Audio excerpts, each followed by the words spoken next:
Hi, Corey. Hi, everybody. I think what I might do is take the recording of our conversation yesterday because it was so good. It ended up being like really powerful. And I put it up on my YouTube channel. So I'm also going to take this broadcast and put it over on my YouTube channel, which is Romy Marlowe _ uncommon woman. So for those of you who want to know about Michelle's weight loss journey and her health journey, it's just her overall transformation. Everybody calls it a glow up, but it's way more than that. It's because it's really about inside out with you. Like you transformed your life from the inside out. And so I'm going to put that video up on my YouTube channel as well as this recording. Okay. Hi, Angelique. Yeah, this is better. Everybody's over here on TikTok now.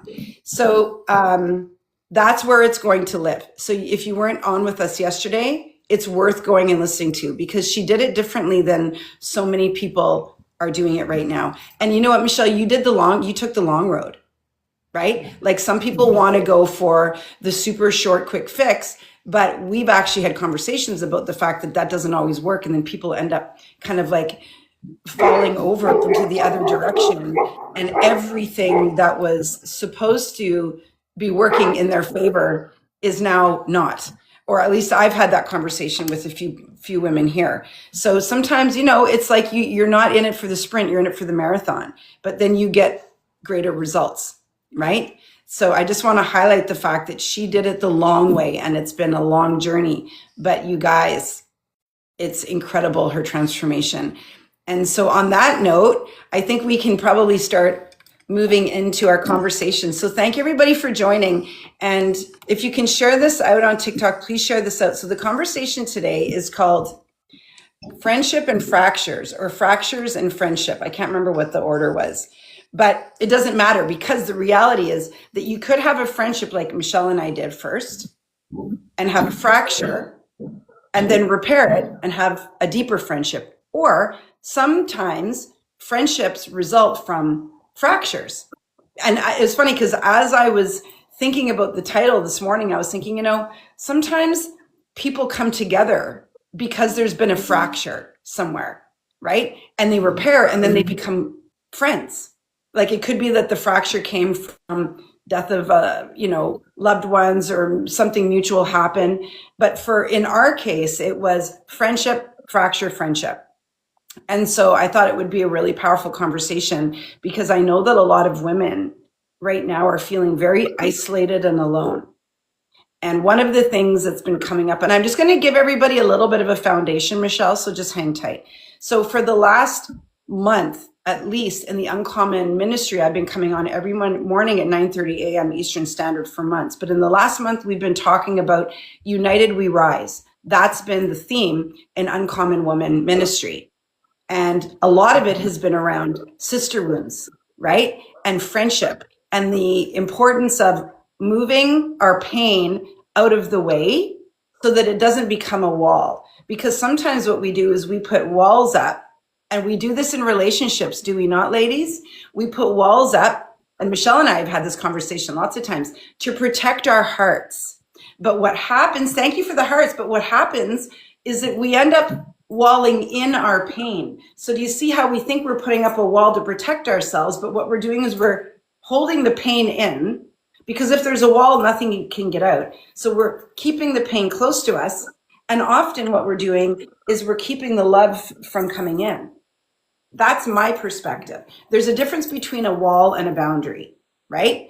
And so a lot of women have wounds that are from their childhood that have nothing to do with friendships. Sometimes it has to do with a mother, right? Or an abandonment wound with a father. And sometimes it's something from your teenage world where you were bullied. For example, this is a big one for a lot of women. They were bullied when they were young, and then they don't trust women later in life. Sometimes it's, I don't trust anybody in any relationship because I've been hurt so many times. So give us some hearts in the comments if you have some kind of a wound around sisterhood or friendship or trust, because this is kind of what we're going to be digging into today is how do you move beyond that? So the scripture that we were talking about this week was the scripture of two are better than one, right? And I'm just going to read this because it's actually really beautiful. Remember, it was in Ecclesiastes 4, verse 9 through 12. I'm going to read the whole thing.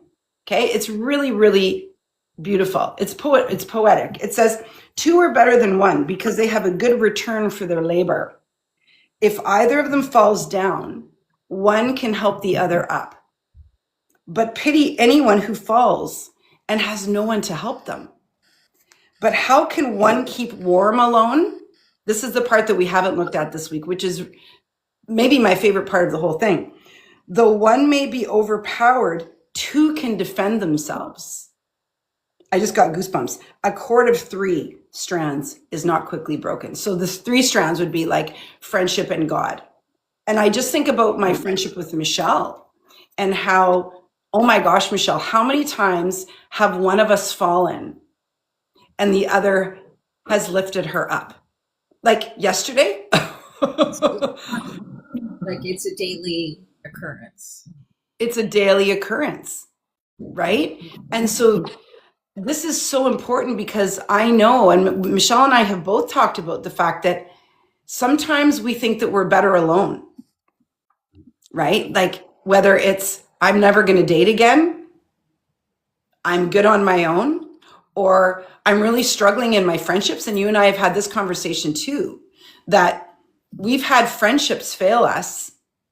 And like, man, I just feel like you're my only friend. Like all of these friendships are falling away and it's hurtful, but we don't give up on each other. Right. And so it's so important, ladies, to not, and this is a wound, there's a sister wound that's a pandemic. It's like an epidemic out there where women are struggling to find relationships that they can trust with other women. And this conversation is about friendships. It's about women trusting themselves, trusting each other. And then if there's a fracture, you don't abandon ship because you're a runner. Now, Michelle and I are both self-proclaimed runners. You know, we've got the Nikes always ready with the laces untied so that we can slip our feet in and go, right? And so both of us, right, we have this tendency to run. And I think going to Montreal, so we're going to take you guys on a little journey that we went through this past January. No, a year ago this past January. It's been a year and a half. That we had a fracture in our relationship. I think the only reason that we didn't run is because we were sharing a hotel room. And we were stuck in a city together, which was actually a blessing in disguise. We had to figure it out, right? Yep. So maybe I'll tell that story. I'll tell the story part and you can tell how we repaired. Sure. How does that sound? Yeah. Okay, so Michelle and I have been friends since 2016, 2017. We met in a business mastermind called, what was it called? Shine Live? Center stage. Oh, Center Stage, right. Yeah. And so fast forward, we met at a live mastermind that was kind of the end product of this mastermind that we were in. And we just connected instantly. And maybe you can share how you saw me, and then you share quickly how you saw me, and then I'm going to share the spa story because this is important. Yeah. I walked into the coffee shop. Now, I was not feeling great about myself. I was recovering from my broken ankle. And in this mastermind, I was really struggling because it was about telling your story. And I walked into a coffee shop and I saw this lady, this woman, doing a Facebook Live, which nobody.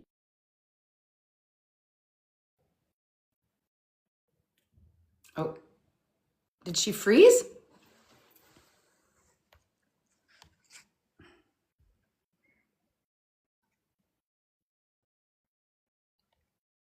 Did Michelle freeze, you guys, or is it just me?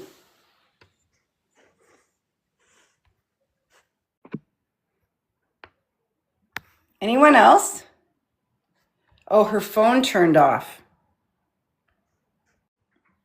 Okay, one sec.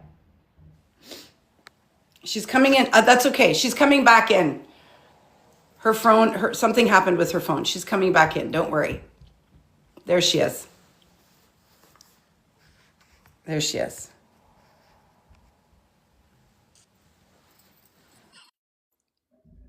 Yay. Okay, we're back. It's all good.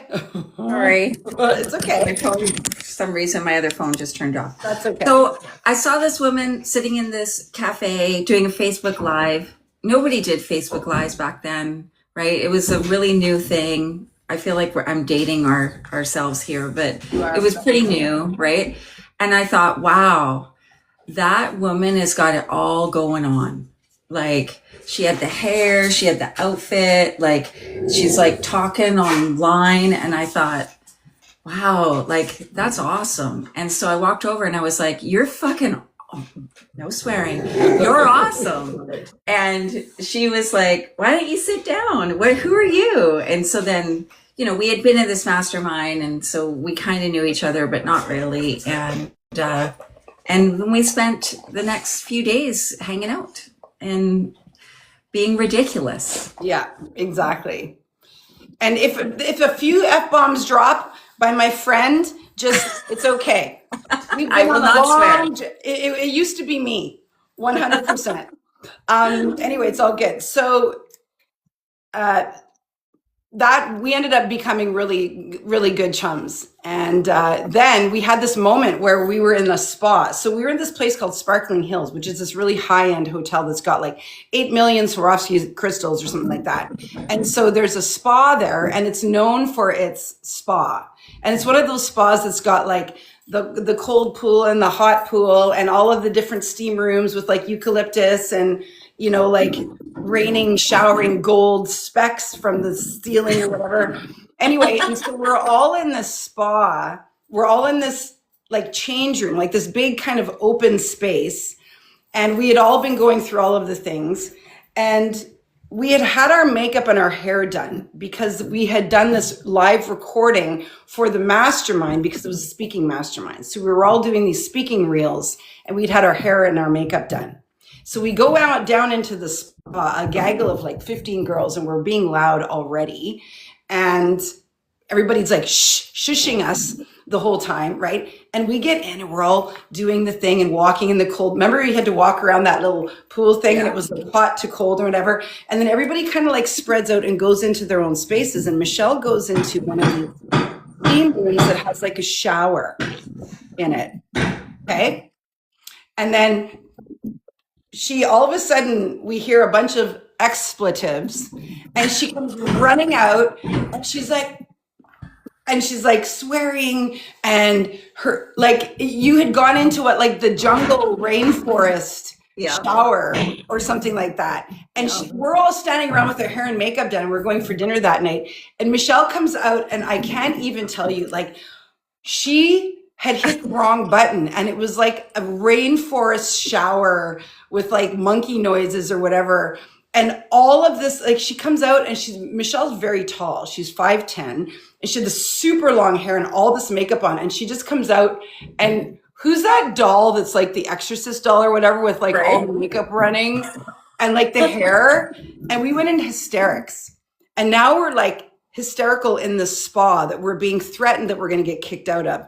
Anyway, basically what happened was that Michelle and I were like, we can't stop laughing, and everybody else is annoyed with us because we're loud and obnoxious, but we can't help ourselves because we're like, WTF. Anyway, it was this whole thing. And so we bonded in that moment because we were loud and we didn't care what anyone thought. And we're like, how can you not laugh? Like, don't shush me. This is the most hilarious thing I've ever seen. So we instantly became friends. That was our moment where we were like, I found my person, somebody who is still loud and somebody who doesn't care what other people think.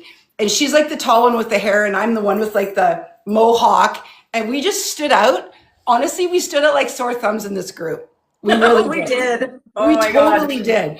Like everybody Everybody else was all like pretty and composed and yeah. professional, and we were like out of We were just control. radical. We're just like, Yeah. "Ah!" Anyway, so you know how those people always come together. So we found each other, and that was like 2016, I think.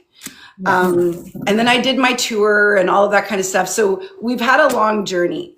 And then fast forward to August of 2024, my mom dies. Okay. And Michelle's brother has cancer. So now Michelle and I are walking through this like crazy cancer journey together and trying to navigate what the heck is going on in the midst of building businesses and all of the other things, right? Relationships off and on, breakups, get back together, like just all the things that women go through together. So we're like, let's go on a trip together to Montreal. She was going to be traveling. And so we met in Montreal and did like a 3-day trip. Well, you guys, I was deep in grief, like heavy duty. My mom had been gone 6 months. I didn't even know what to do with myself. I was drinking quite a bit at the time. And I'd had a huge breakup and in January. So like just a few weeks before. So I wasn't in a great place. And so Michelle and I got there first and then you got there. And I think it was like our first night actually. It was. So we haven't seen each other in a super long time. And it's our first night together in person in a few years. And we go out for dinner and we have some drinks.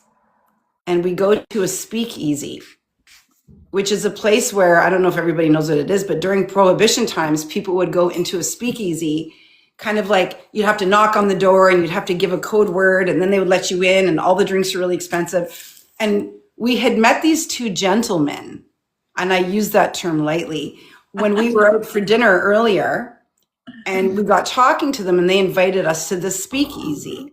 And so we go to the speakeasy with these guys, which was totally fine. Like we didn't feel unsafe or anything. Like there were a lot of people around and we're sitting at a table, probably doing some tequila shots or something. Okay. Don't judge, you guys. These are all my ministry people here. Just remember I was a different person. And we had lots of beverages. And then this one guy said something that was super sexist about women. And I just could not carry it. I could not handle it. Tabitha's like, no judgment. Thanks, dude. And there was a bunch of stuff that was going on. And I think I was overstimulated and probably oversaturated with tequila. And Michelle sitting across from me, a little bit more composed. And I was like, I can't do this anymore. And I got up and I was like, I'm going. And she's like, what do you mean you're going? And I'm like, I'm done. And I was like, and I felt like you were siding with them, right? And I was like, don't side with them. And you're like, I'm not siding with them. I'm just trying to keep the peace. And I'm like, I'm out of here. Anyway, so we have this, not the tequila, I know. So we have this argument. And this is so often like how things happen because of alcohol, right?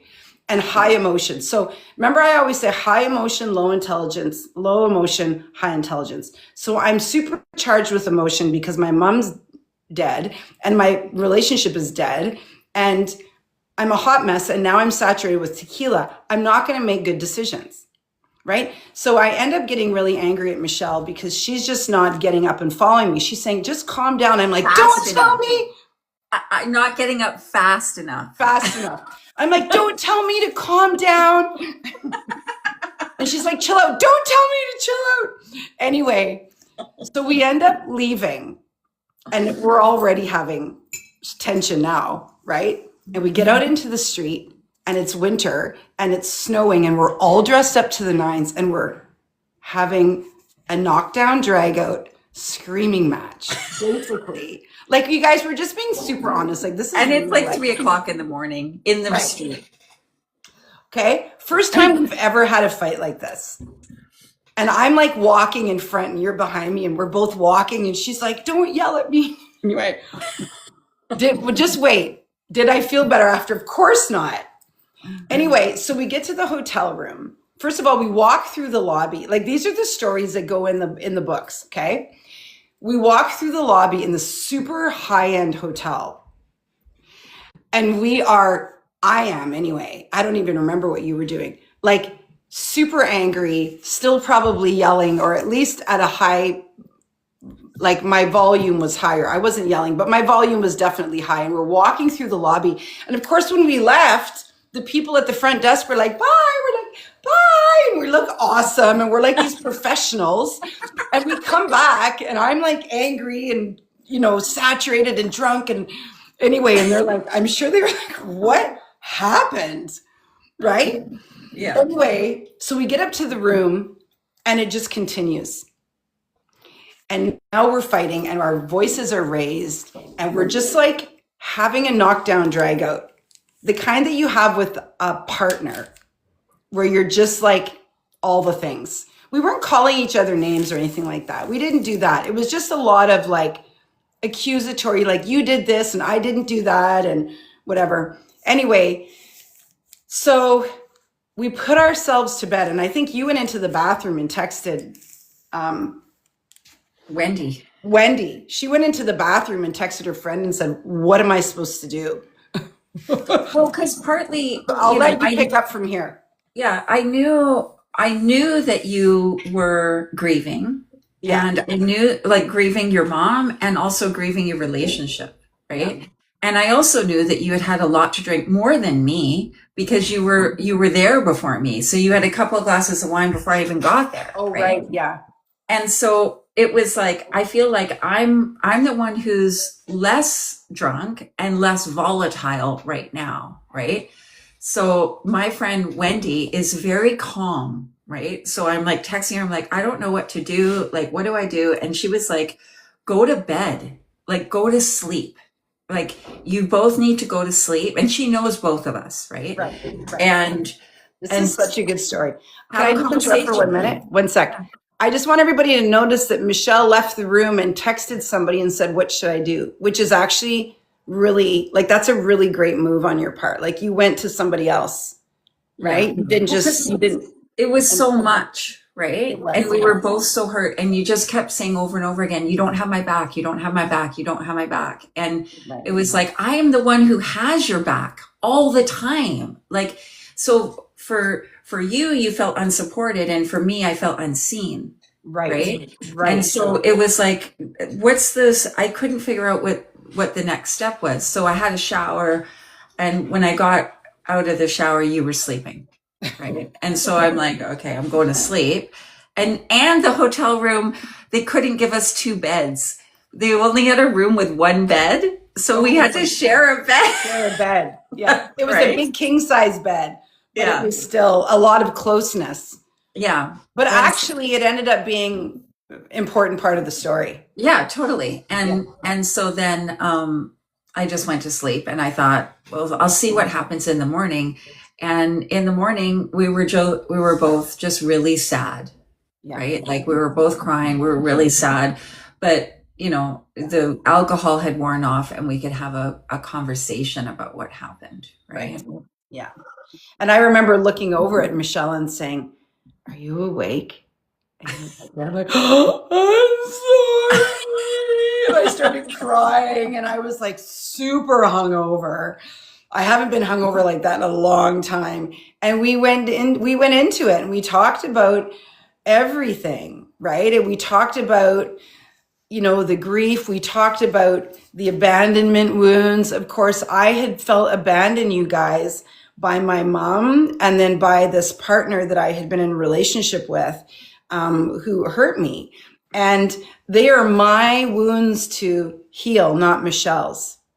But as we all know, sometimes the people who are closest to us are the people who get the brunt of our emotional baggage, right? And so the good news is that Michelle and I have been friends for long enough that she didn't break up with me right there. But I was laughing at your copy yesterday for the conversation, which was both of us were trying to like put together our breakup conversations because of course we were both like, maybe the friendship's over. Like maybe we're not going to recover from this. Yeah. No, right? totally, totally. I've had fights with people in my past. I don't fight like that anymore. That was the last fight I've had like that. And before that, it had been a long time, you know? But it's interesting how we both went into a little bit of like, put the runners on, let's go, right? Like, I'm out. Yeah. But I think the thing that saved us was that we were sharing a bedroom and sharing a bed. And Yeah. it was like, I turned over and there she was. And it was like, are you awake? Yeah. Okay. We're going to talk this out, you know? And so it ended up being a really, really powerful moment in our relationship, in our friendship. Yeah. Yeah. And important as well, right? Like, when you're younger and you have a big fight with your boyfriend and then, afterwards you make up, there's that release, that chemical release in your body. Right. And I think it was very similar. We were able to have a really good next couple of days, Yeah. right? And a lot of fun. Yeah. It kind of released all the tension, Yeah. It right? did. Yeah. So And you yeah. had grief too that you were carrying. So Michelle lost her mom when she was very young, and her brother was dying of cancer during this time. And so, we were both tender, right? And so Michelle is very sensitive. And so for me to accuse her of something like not having my back in a time when she really did have my back, but then also in a time that she was feeling vulnerable and she wanted people to have her back. Like there's a lot going on there, because that would have made you feel like I didn't have your back, which is why you felt unseen, right? Yeah. Like how could you say that I don't have your back when all I've done is have your back? Yeah. Right? Yeah. Totally. Yeah. And this is how relationships can be destroyed when there's still an opportunity for rebuild. And I talked about this yesterday. I don't remember where it was, but I was talking about the fact that sometimes people exit a relationship when there's an opportunity to rebuild.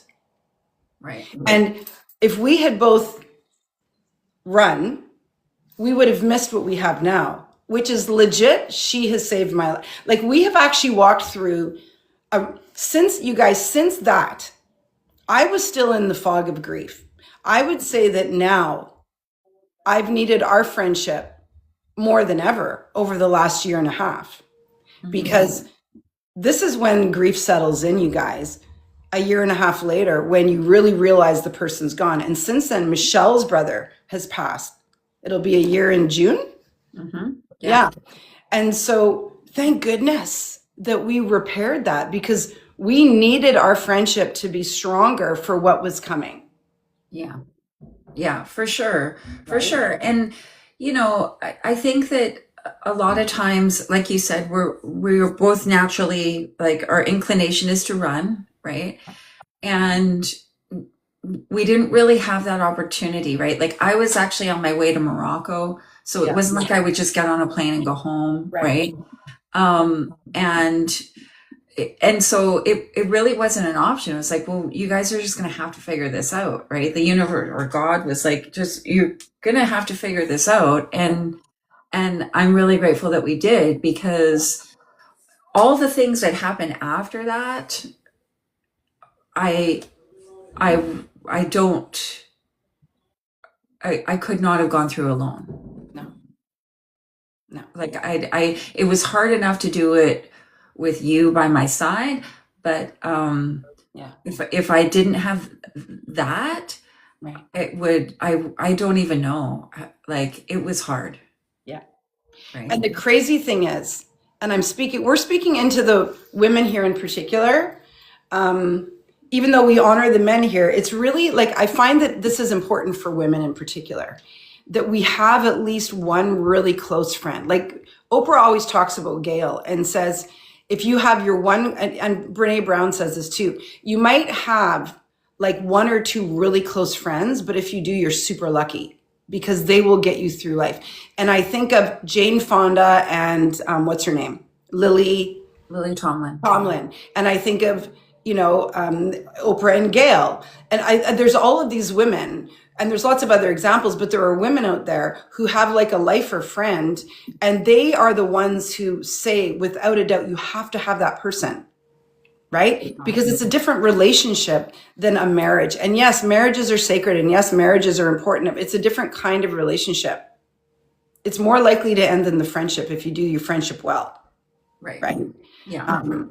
Because marriages are 60%, and I doubt that close friendships, the long-standing, deep-rooted ones, are like that. It'd be interesting to know, right? Well, yeah, and also like, I think it's also important if you're looking, like you have to set an intention, right? I didn't set an intention to meet you, but what I did was I was like, I don't like where my life is at now. If we go back to 2016, right? Like I don't like what's going on. So I put myself in a room with other very incredible women, right?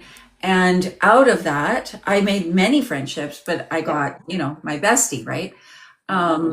So I think that sometimes when we have these wounds, like, I carry a lot of wounds around female friendships, and it can be scary to be vulnerable.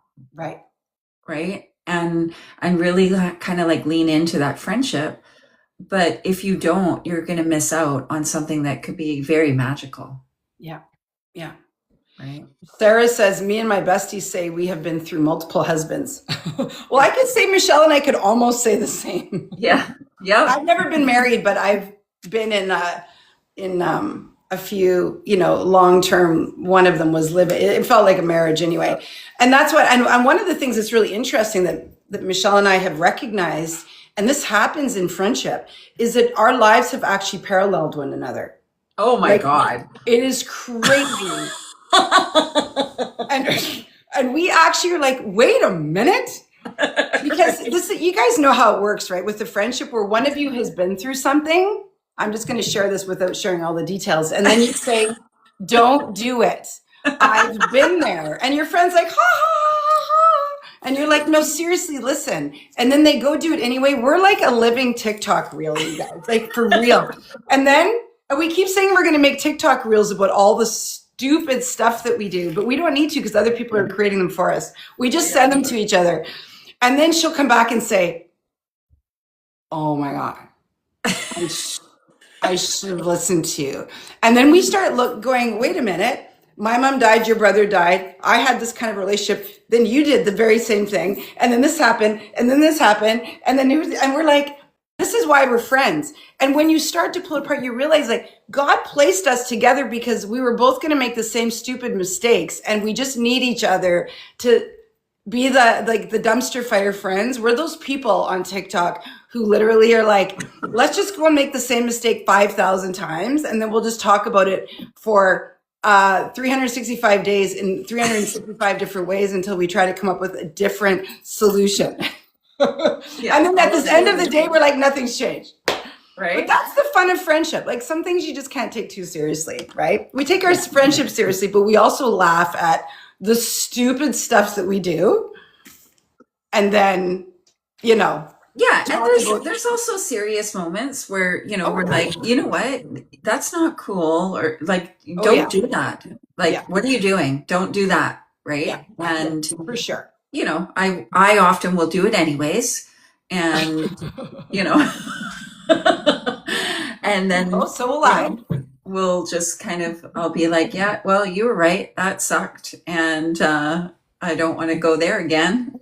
So funny. So, one of the things about having a relationship that is a long-standing relationship is that you can have like a lot of history together, right?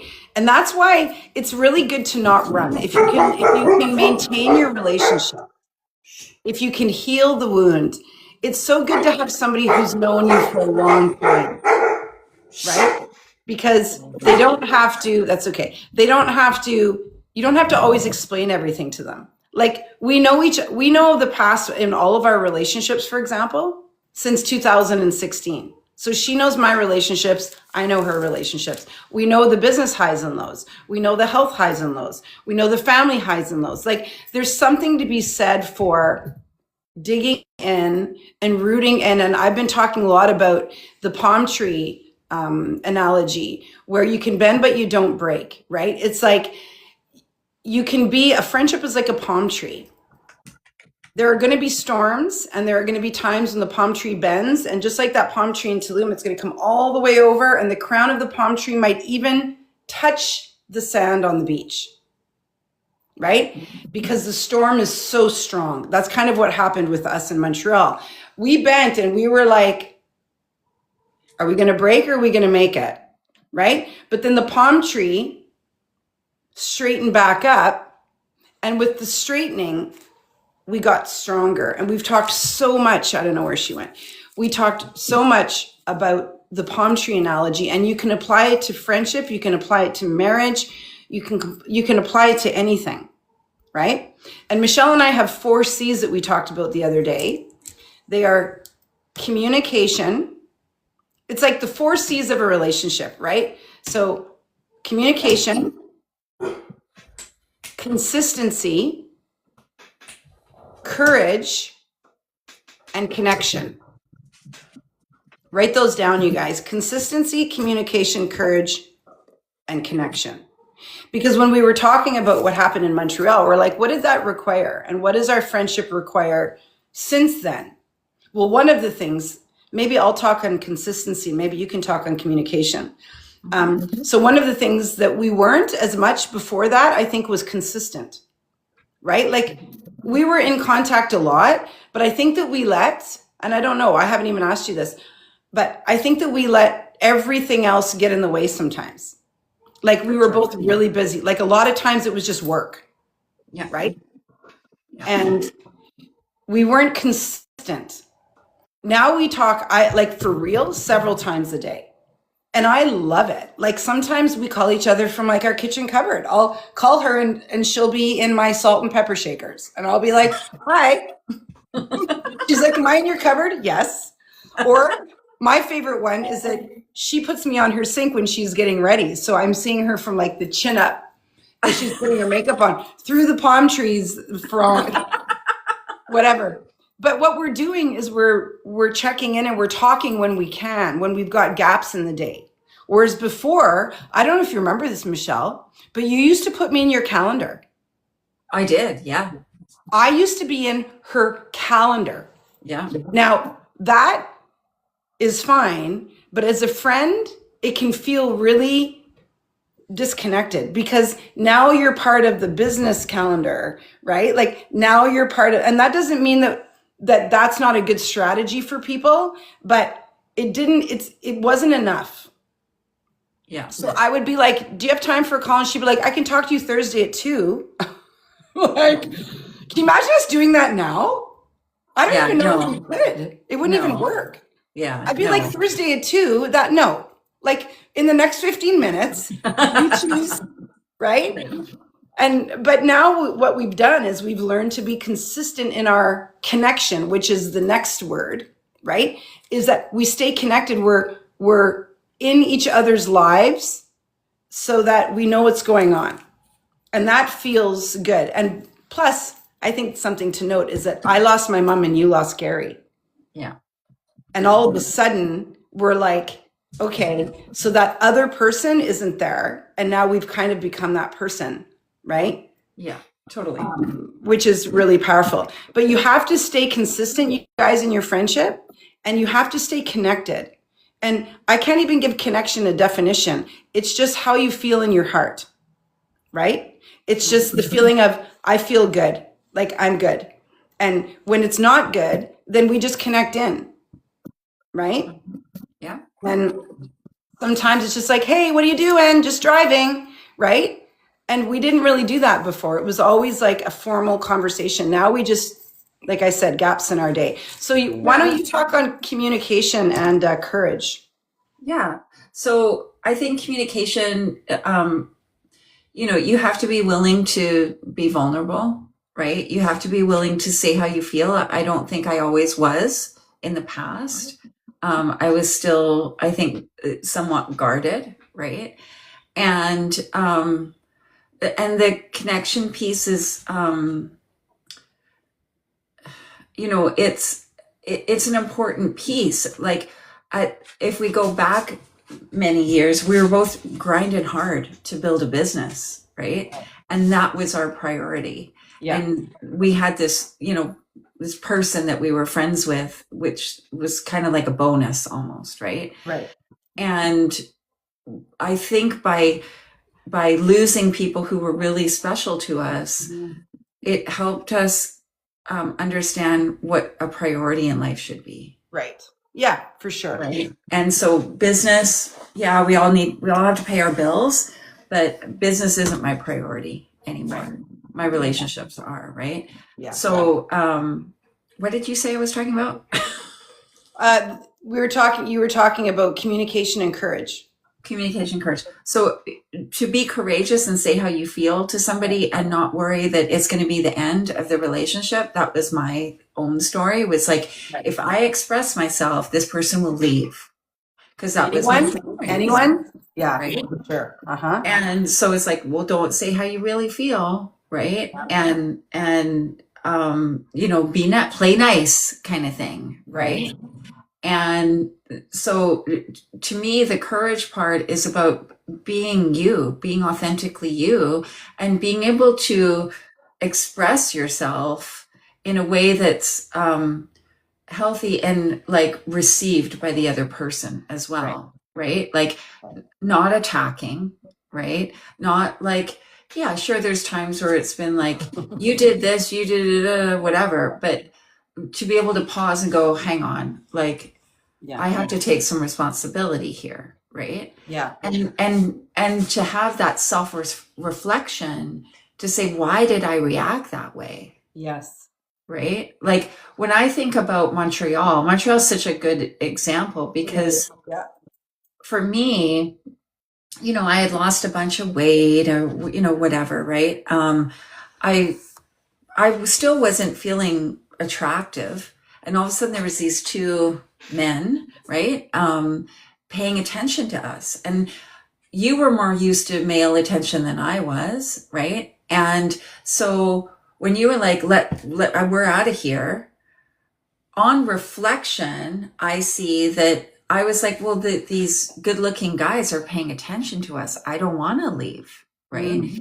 And making myself smaller and not speaking up when somebody says something that is hurtful and offensive, right? Because all of a sudden there's somebody paying attention to you, right? So I had to do my own reflection to go, why did I react that way? What's going on for me in that moment that had actually not a lot to do with our friendship, but it was a disconnect, right? We weren't connected in that moment. Right.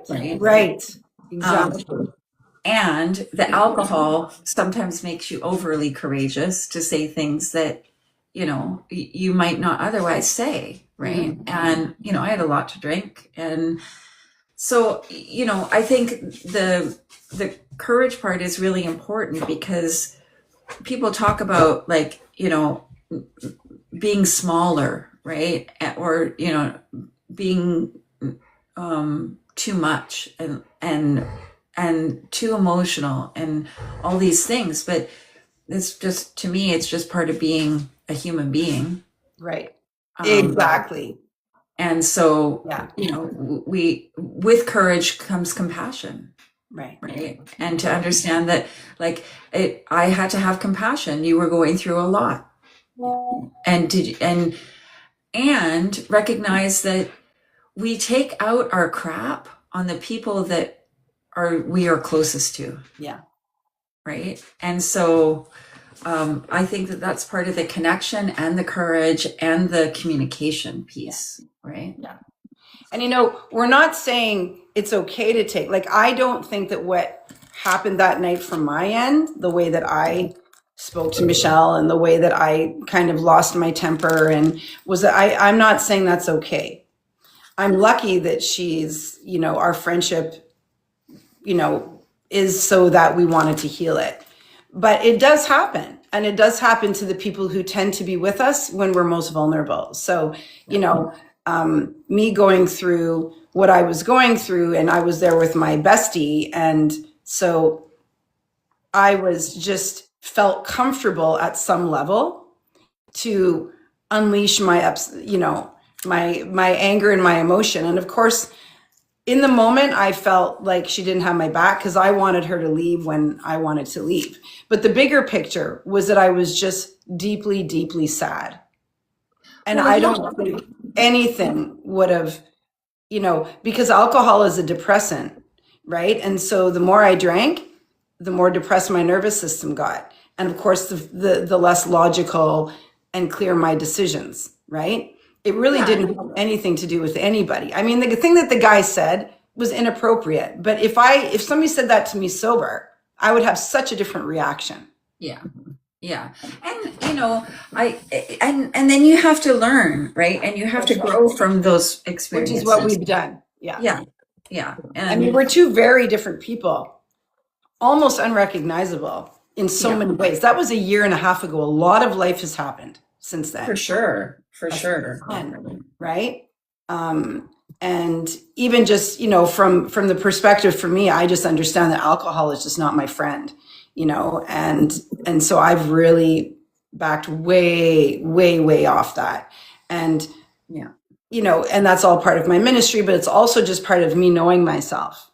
Like, you guys, there are patterns that we can look at in our lives and go, where are the times in my life? And this is a good question to reflect on.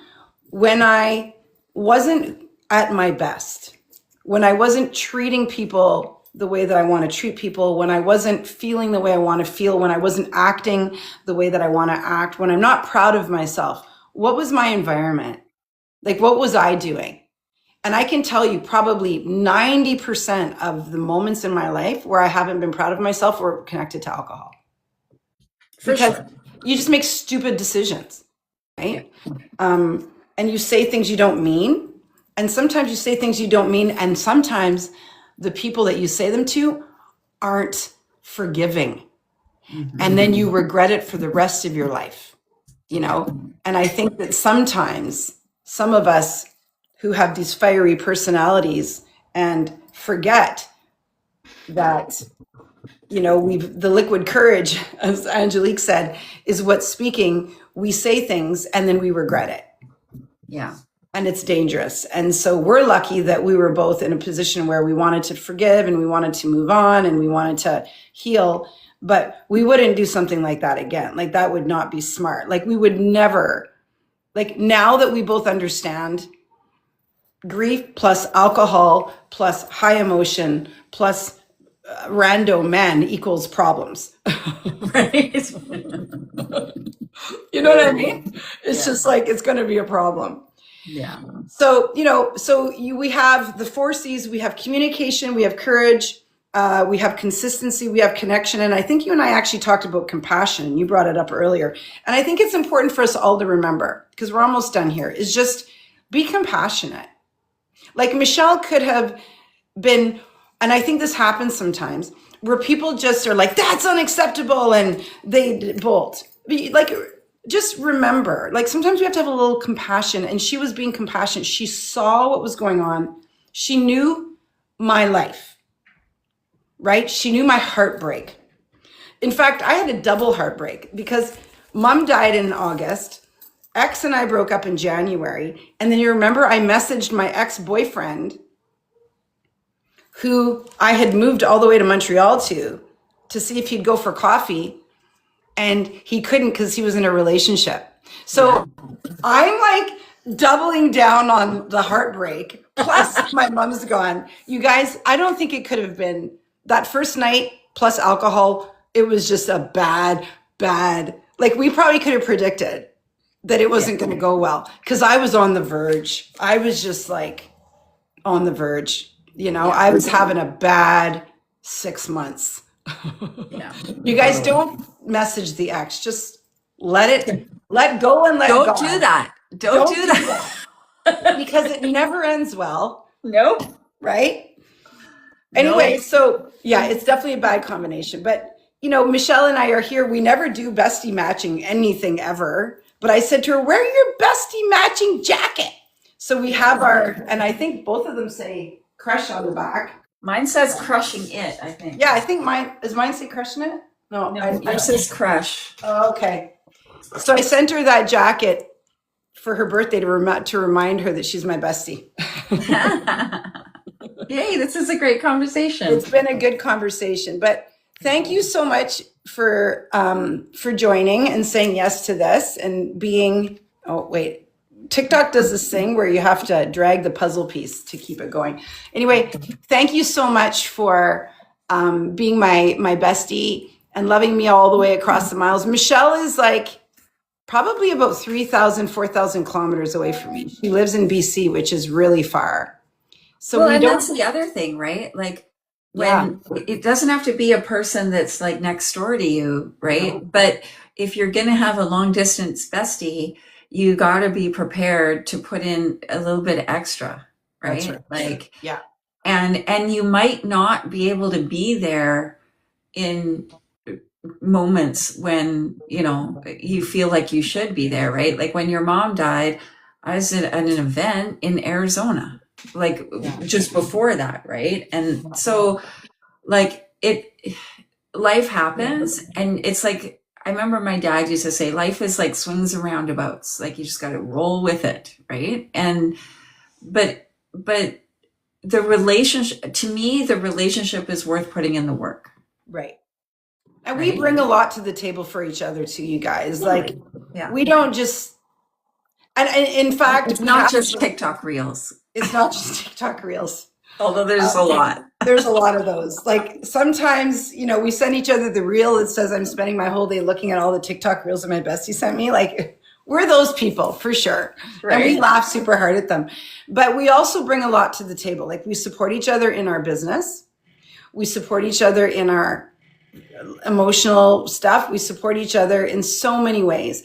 And one of the things, and I want to say this because this is really important too, is that Michelle and I, like Michelle's not all up in my ministry, like praise God, hallelujah. Like that's not Michelle. And you have been such a huge support. Like, and I think it's important for you guys to remember, like sometimes people want to cut people off because they don't have it's like, okay, now, like if I switch gears so often, I'm like a 5-speed. So you wouldn't know any of my friends ever because I would constantly be changing them. But instead, you just stay consistent with people and you support them no matter what they do. Obviously, we have very aligned values. We do. Totally. Yeah. But we have different ways of living those values out. And she doesn't have to be part of my ministry to be my friend. And I don't have to be part of her animal sanctuary. Okay. We can just love each other in those things from afar. She's like, I want to get goats. I'm like, okay, you do that. No, actually, you were like, that's just more animals to look after. Right. Because she's always, one of the things that she does whenever we talk is she's walking her dogs all the time and she's always yelling at them because they're always misbehaving. Okay.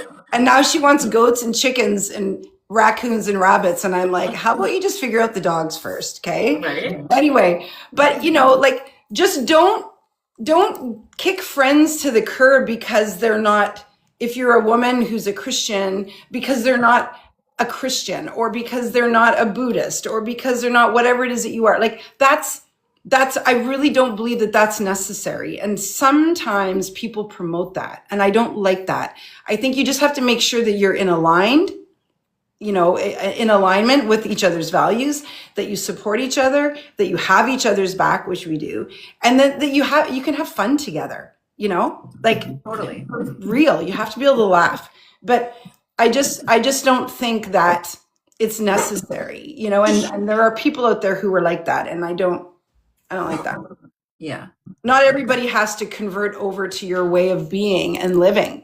No, not at all. Like when I stop drinking alcohol, I'm not saying to people, you can't be my friend now because you drink. Like, you know what I mean? And I'm not, that's not how it works. We don't do it for them. We do it for us.